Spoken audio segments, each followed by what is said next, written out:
Hello, guys. My name is Michelle, and I'm here to tell you my story. I'm only 28 years old, but I've already been through a lot because of my mother-in-law.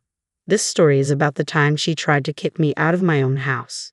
It happened last year, and we're still dealing with the consequences. I'm a small business owner, and I've been married to Logan for 2 years. We met in college when I was 20. Logan is one of the kindest and most caring people I know.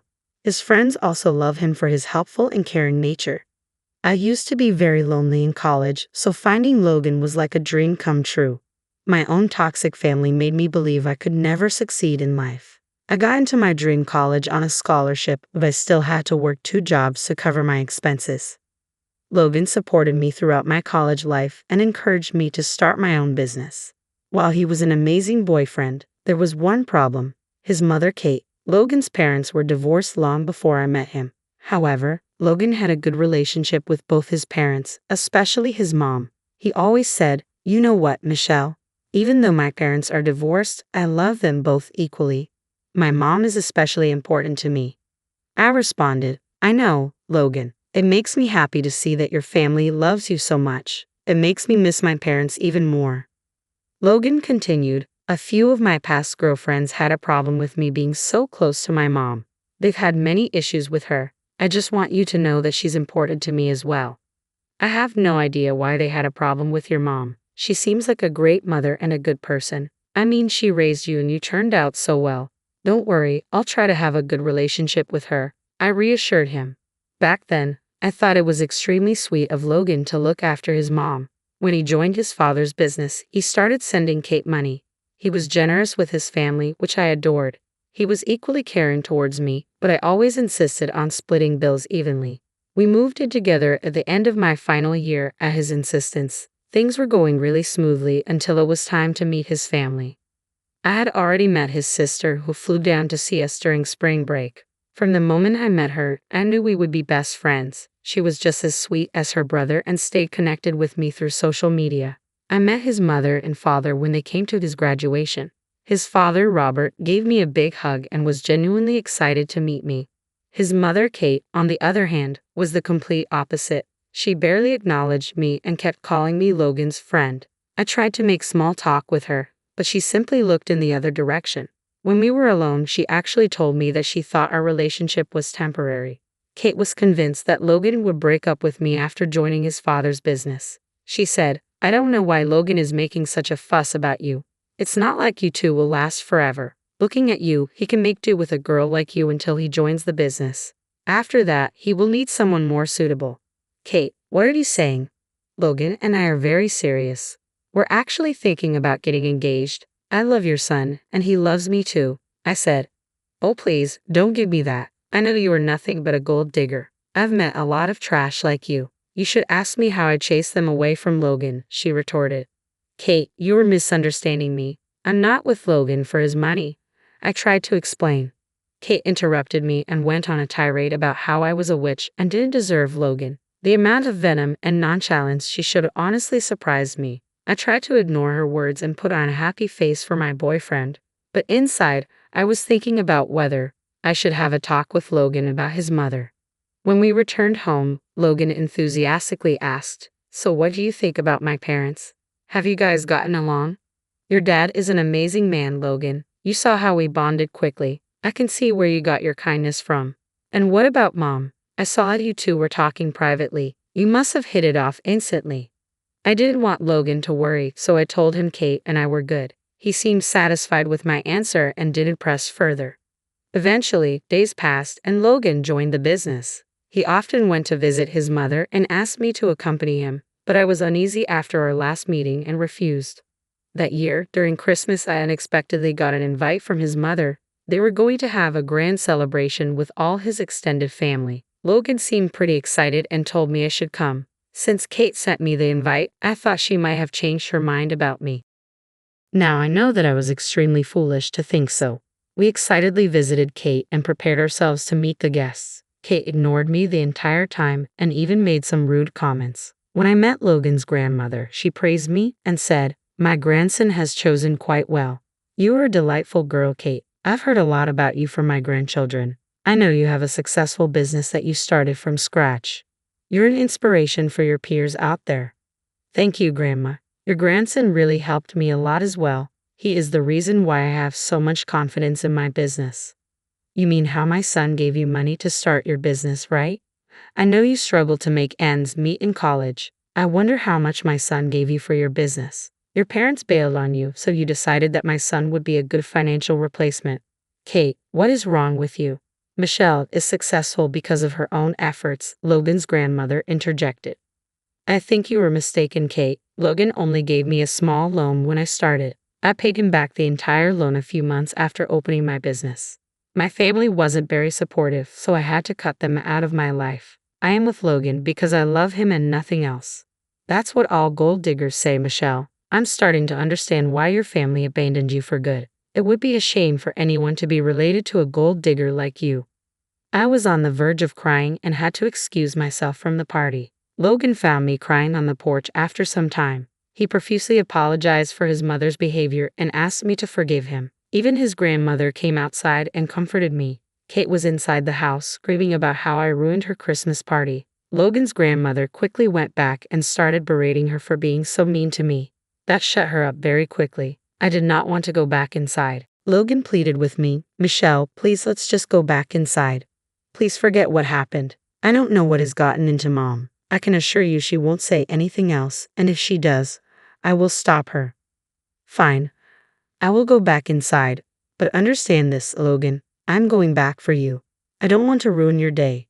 I know, Michelle. I'm so sorry for everything. Let's go in, and we'll leave early to make it up to you. Since that day, Kate became even more bitter towards me. Logan tried his best to maintain peace, but she refused to be civil with me at all. Sherry even called me to say that Kate was the reason she didn't go to the party. She said, I saw this coming long ago, Michelle. I'm sorry I didn't tell you sooner. Mom has always favored Logan and neglected me because I'm a girl. I tried my best to gain Kate's love but gave up after suffering for years. That's horrible, Sherry. I had no idea Kate was such a bad mother to you. Is this why you don't talk to her that much?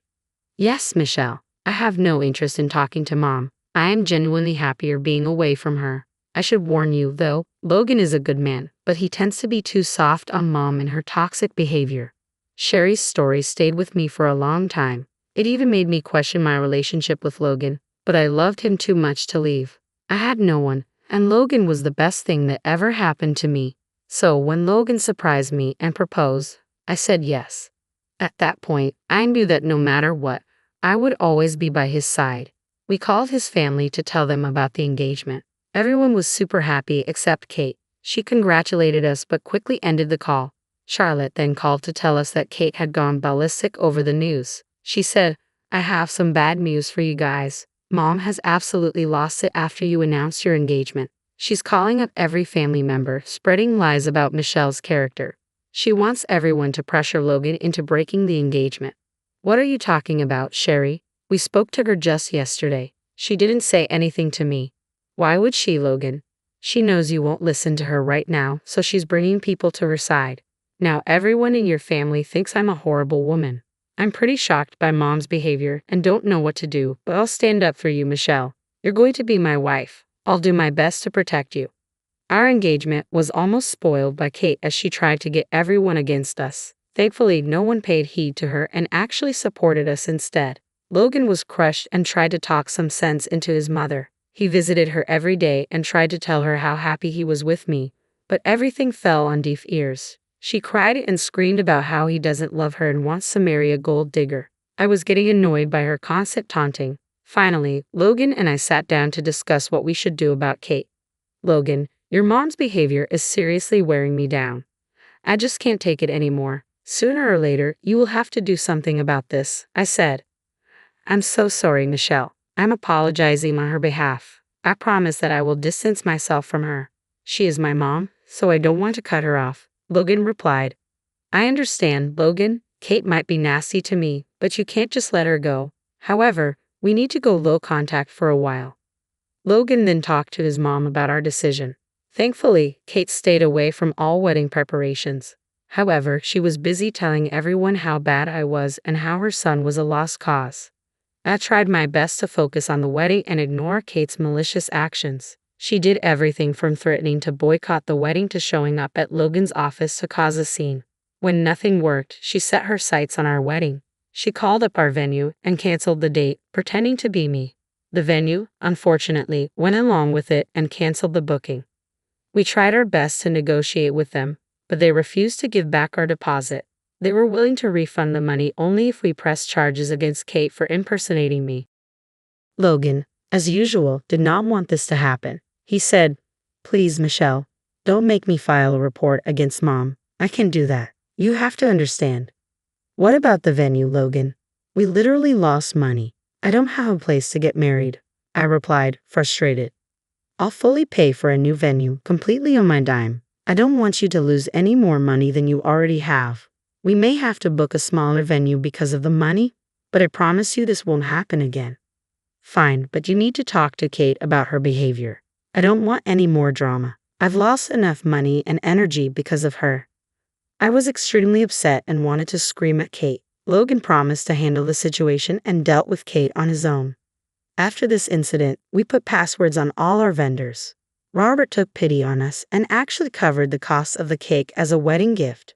We were thankful because we had just put down a deposit on a house and didn't have much spare money on hand. At our wedding, Kate sat in the front row and cried the entire time. No one paid attention to her, and the ceremony continued. We actually requested the priest to omit the objection part because we knew she would cause trouble. Sherry was a great support throughout all this. Sherry later told us, "You know what, guys? You were right. Mom was looking forward to making an objection. She was so pissed when that part didn't come. You should have seen her face." "How does she know about this, Sherry?" "I was genuinely hoping this hadn't crossed her mind," I said. "She told me at the reception. I guess she somehow thought I would support her. I mean, you do remember what happened at the reception, right?" At the reception, all she did was drink and cry at the bar. She even flagged down Robert and cried to him about losing her son. By the end of the day, I was exhausted by everything and honestly felt like the day was spoiled. Logan also looked pretty embarrassed and kept apologizing to me. A few months after the wedding, we shifted to our new house. Since we lost a lot of money on the first venue, we never got a honeymoon nor a housewarming party.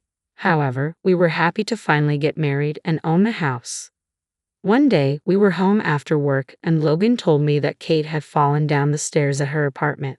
She apparently had a sprained ankle and needed someone to help. Logan informed me that he told Kate she could stay with us until she got better. I was again pissed because he didn't even consult me before making the decision. He didn't even hear my side and rushed to get Kate from her apartment. I prepared the guest room, feeling defeated and hurt. When Kate came to our house, she immediately started to cry about how Logan was spending too much money on me and forgetting his duty towards her.